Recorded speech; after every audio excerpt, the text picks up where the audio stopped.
Today we're going to talk about the top 5 must-have cards for any red deck in the Digimon card game for 2023.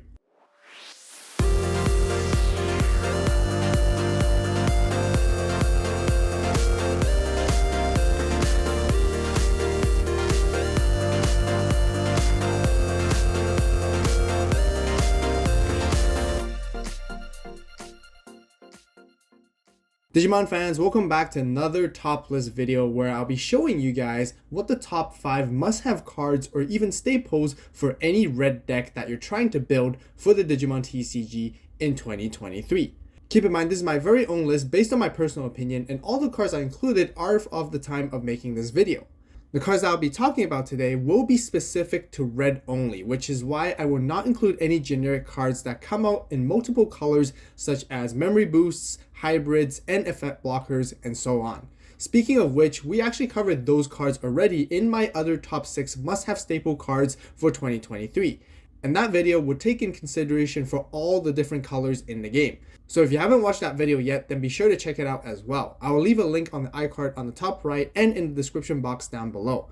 There is no particular order on where these staples ranks for the red cards, but all of them will certainly be very helpful to many of you guys who want to optimize or build your red based decks. So let's jump right into it.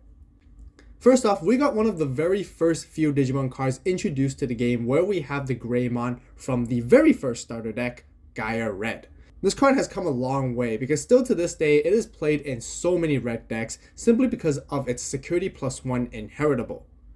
If you guys have been following me on my deck profiles and on the channel for a while, you would know that I love security +1 effects because it simply allows you to deal more damage to your opponents and basically win games faster. Greymon is solely intended for you to build your Digivolution stack with it so you can swing for more damage later on with your top end stack combo, whether with your level 5s or 6s. This card still isn't very accessible despite receiving 2 other alt-art reprints which came from the Tamer Party Pack 2 and as a BT10 box topper, which actually should have been part of a Starter Deck 11 which never came out for us in English version. The other thing is that this card continues to sit at a high price and also being fairly difficult to find and being one of the most valuable uncommons around the marketplace. But the good news is that this card will actually be reprinted in the reboot booster Rising Wind, and that will make this card way more accessible for many players because it is just that good. And this is why I highly recommend you guys to get your playset of this card eventually because there's going to be a lot of long-term value and it's going to be very useful for future formats too. Just before we talk about the next card, if you guys haven't done so yet, be sure to subscribe and turn on that notification bell for more Digimon videos and discussions and top lists just like these. We got lots of Digimon content on the channel ranging from deck profiles, battles, and everything you need to know. So definitely check out those videos as well. And I really appreciate the support. And once again, as always, definitely give this video a like and thank you guys so much. But let's get back into the video. Next up, we actually have Tai from BT1 and Hero from BT8, which I want to bundle up together to talk about as our second card. We actually roughly covered these 2 cards from my top 6 must-have staple cards video, and we'll actually go more in depth today into why they're so important for red decks. Both Tai and Hero are essentially memory tamers for red, where most decks would actually play anywhere between 1 to 3 of them, and sometimes a mixture of both as well, which is why I decided to put them together into this one whole section. Tai provides your red Digimon with extra security +1 as long as it has 4 or more Digivolution sources, and that is the exact same reason why I think the starter deck 1 Greymon is really good. On the other hand, Hero gives your level 5 or higher Digimon or any other Digimon that has Gamamon in its sources extra 2000 DP when attacking by suspending it. The buff from both these tamers heavily support the core advantages and playstyle of red decks. Tai for extra damage into security, and Hero for extra power to swing over things or to ensure your Digimon survive security battles. One of the major advantages of these tamers is that their effects can actually even stack when it comes to having multiples, meaning running more than 1 copy will always be valuable. If you have multiple Tais, you can give multiple security +1s. If you have multiple Heroes, you can suspend multiple of them to give extra 2000 DP when attacking. And being able to do so is very nice. The only downside is that Tai is currently quite pricey and difficult to find, similar to the Starter Deck 1 Greymon. The good news is it will be once again reprinted in the reprint booster set just like that Greymon. And that is why I would suggest that Hero would be a very good budget substitute for the time being if you're having trouble finding the Tais. For our third card, we actually have a Digi-Egg card, and we got Greymon Egg from the BT8 New Awakening set.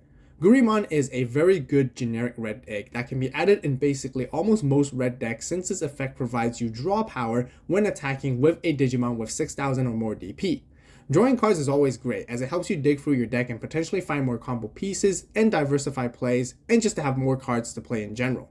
Furthermore, the requirement of meeting 6,000 DP or higher is actually very easy for most red decks to achieve normally, and that is because there's so many ways for them to boost up DP or naturally they just have a lot of attack power to begin with.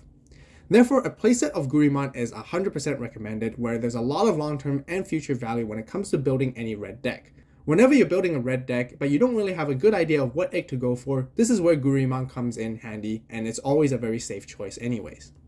For the fourth card today, we have Gaia Force. Gaia Force first came out from the very first Gaia Red Starter Deck as well, just like Greymon and Tai, and has gotten a reprint from the Digimon Starter Deck, Starter Deck 7, and eventually in the infamous Starter Deck 11, once again, which was never released for us in English because it was converted into a box topper pack for BT10, which is rather unfortunate in my opinion.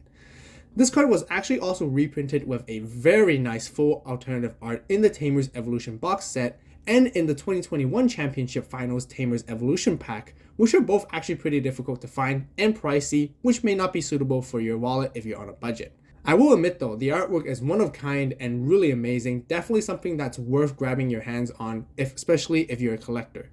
Gaia Force has a very simple effect. For a cost of 8 memory, delete one of your opponent's Digimon with no requirements at all. Its security effect basically does the exact same thing for free.